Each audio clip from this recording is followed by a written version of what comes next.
নমস্কার বন্ধুরা, আমার চ্যানেলে আরেকটা নতুন পর্বে আপনাদের সকলকে স্বাগত। আশা করছি আপনারা সবাই ভালো আছেন, সুস্থ আছেন। আজ আমি চলে এসেছি আরেকটা মজাদার নাস্তার রেসিপি নিয়ে। সন্ধ্যায় চায়ের সঙ্গে এটা খেতে ভীষণই ভালো লাগে। এছাড়া বাড়িতে কোনো গেস্ট এসে গেলে আপনারাও এটা বানিয়ে চায়ের সঙ্গে সার্ভ করতে পারেন। বানানো ভীষণই সহজ। আসুন তাহলে দেখে নেওয়া যাক আমার আজকের এই নাস্তার রেসিপি। এই নাস্তাটা বানানোর জন্য আমি দুটো মিডিয়াম সাইজে আলু নিয়েছি, আর দেখুন আলুগুলো মাঝখান থেকে আমি কেটে নিচ্ছি। এইবার এই আলুগুলোকে আমি সিদ্ধ করে নেব। তবে আপনারা যদি বেশি পরিমাণে বানাতে চান তাহলে আলুর পরিমাণটা একটু বাড়িয়ে দেবেন। এরপরে একটা বড় মিক্সিং বোলের মধ্যে নিয়ে নিলাম 1 কাপ পরিমাণে আটা। আপনারা চাইলে ময়দাও নিতে পারেন। দিয়ে দিলাম 1/2 চামচ লবণ। আটার সঙ্গে লবণটাকে ভালো করে প্রথমে মাখিয়ে নেব। লবণটা ভালো করে আটার সাথে মিশিয়ে নেওয়ার পর আমি দিয়ে দিলাম 1 টেবিল চামচ গাওয়া ঘি। আপনারা চাইলে সাদা তেলও দিতে পারেন। ঘিটাকে খুব ভালো করে আটার সঙ্গে মিশিয়ে নিতে হবে। ভালো করে ময়ানটাকে মিশিয়ে নেওয়া হয়ে গেছে। এবার আমি আপনাদের দেখাচ্ছি ময়ানটা ঠিক কীরকম দিতে হবে। এই রকম মুঠো করলে আটাটা মুঠোর মধ্যে এসে যাবে, আর ভেঙে দিলে ঝরঝরে হয়ে যাবে। এইবার অল্প অল্প করে জল দিয়ে এটার একটা সফট ডো বানিয়ে নিতে হবে। তবে একবারে অনেক জল দিয়ে ডো বানাতে যাবেন না, তাহলে ডোটা পাতলা হয়ে যেতে পারে।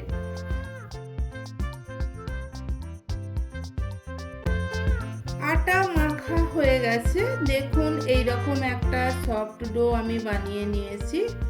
এইবার এটাকে আমি ঢাকা দিয়ে রেখে দেব 15 মিনিট। অপরদিকে আলুটাও সিদ্ধ করে নেওয়ার পর এটাকে আমি ঠান্ডা করে নিয়েছি।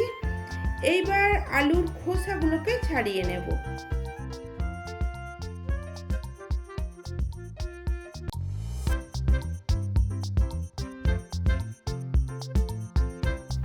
সবকটা আলুকে ছাড়িয়ে নেওয়ার পর আলুগুলোকে ভালো করে মেখে নিতে হবে।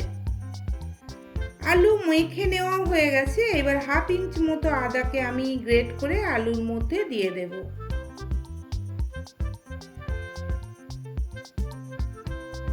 আপনারা চাইলে আদা কুচো করেও দিতে পারেন, তাছাড়া আদা বাটাও দিতে পারেন। আদা দেওয়ার পর দিয়ে দিলাম অল্প একটু ধনেপাতা কুচি, দিয়ে দিলাম 4টে কাঁচা লঙ্কা কুচি। তবে ঝালটা আপনারা আপনাদের ইচ্ছে মতো কম বেশি করে নিতে পারেন। তারপরে দিয়ে দেব 1/2 চা চামচ লঙ্কা গুঁড়ো, সামান্য একটু হলুদ গুঁড়ো, 1/2 চা চামচ জিরে গুঁড়ো, 1/2 চা চামচ ধনে গুঁড়ো, 1/2 চা চামচ চাট মশলা, তবে আপনারা আমচুর পাউডারও দিতে পারেন। দিয়ে দিলাম স্বাদ মতো লবণ আর 1/2 চা চামচ চিনি। তারপরে সব কিছুকে আবারও ভালো করে মেখে নিতে হবে। আবারও সব কিছুকে ভালো করে আলুটার সঙ্গে মেখে নেওয়া হয়ে গেছে। তারপরে গ্যাস অন করে একটা কড়াই বসিয়ে দিয়েছি। দিয়ে দিলাম 2 টেবিল চামচ মতো সরষের তেল। আপনারা চাইলে সাদা তেলও দিতে পারেন। তেল গরম হয়ে গেলে খুন্তি দিয়ে একটু তেলটা কড়াইয়ের গায়ে এইভাবে লাগিয়ে নিতে হবে। এরপরে আগে থেকে যে আলু সিদ্ধটা আমি মেখে রেখেছিলাম সেটা তেলের মধ্যে দিয়ে দিলাম। এখন মিডিয়াম ফ্লেমে এই আলু সিদ্ধটাকে 2 মিনিট মতো কষিয়ে নিতে হবে। এই নাস্তার জন্য আলুটা যতটা ভালো করে কষিয়ে নেওয়া হবে, নাস্তাটা কিন্তু ততটাই টেস্টি হবে।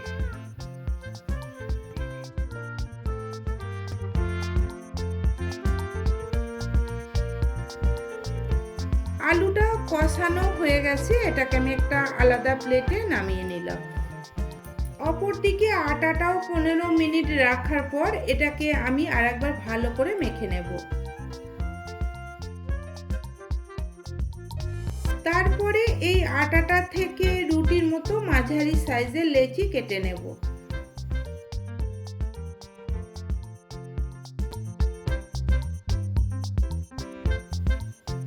সবকটা সবকটা লেচি কেটে নেওয়ার পর এই লেচিগুলোকে দু হাতের তালু দিয়ে একটু গোল করে নিলাম।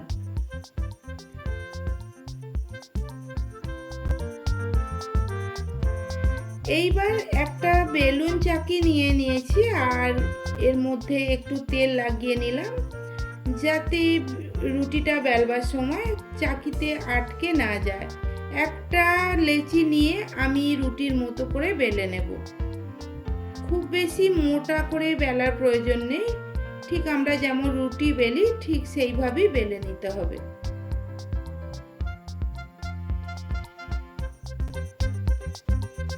রুটিটা বেলে নেওয়ার পর ছুরির সাহায্যে এই রুটিটাকে এইভাবে চৌকো করে কেটে নিলাম।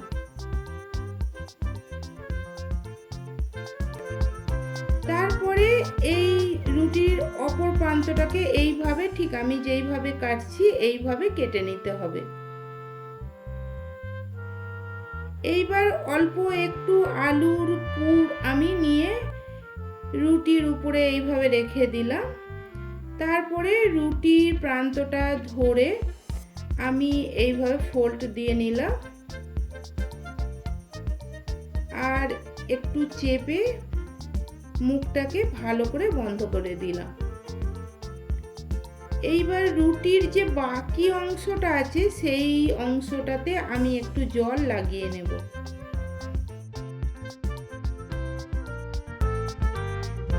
আর রুটির যে বাদবাকি কাটা অংশটা আছে সেটাকে এইভাবে একটু ডিজাইন করে নিলাম যাতে এটা দেখতে বেশ সুন্দর লাগে।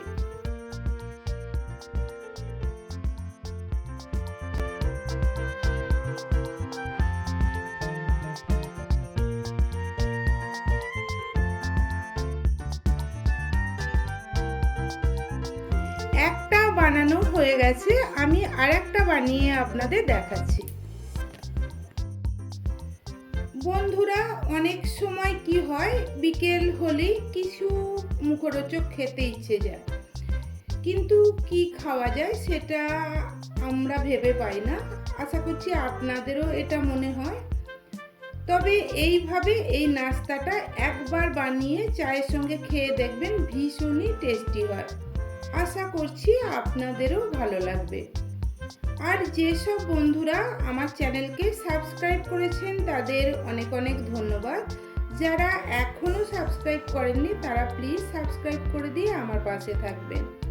আর ভিডিওটা যদি ভালো লাগে লাইক করে বন্ধু বান্ধব আত্মীয় পরিজনদের মধ্যে শেয়ার করে দেবেন।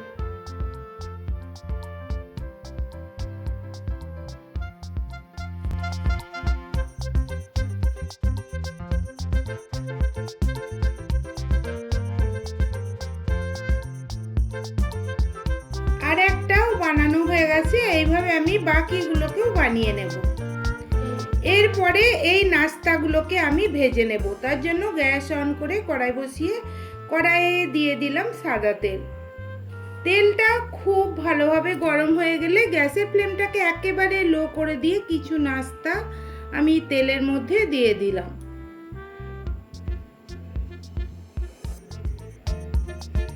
এখন লো ফ্লেমে একটু সময় নিয়ে এই নাস্তাগুলোকে ভেজে নিতে হবে। লো ফ্লেমে নাস্তাগুলো ভেজে নিলে নাস্তাটা কিন্তু অনেক সময় ধরে কুরকুরে থাকবে। আর যদি হাই ফ্লেমে এগুলো ভাজা হয় তাহলে এগুলো খুব তাড়াতাড়ি ভাজা হয়ে যাবে, তবে বেশিক্ষণ কুরকুরে থাকবে না।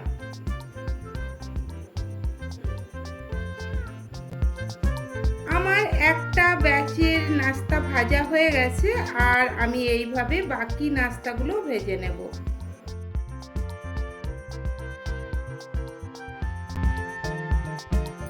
সবকটা নাস্তা ভেজে নেওয়ার পর আমি আপনাদের ভেঙে দেখাচ্ছি এটা কতটা খাস্তা হয়েছে, দেখুন।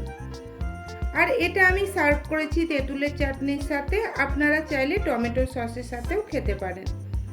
আজকের মতো তাহলে রেসিপিটা এখানেই শেষ করলাম।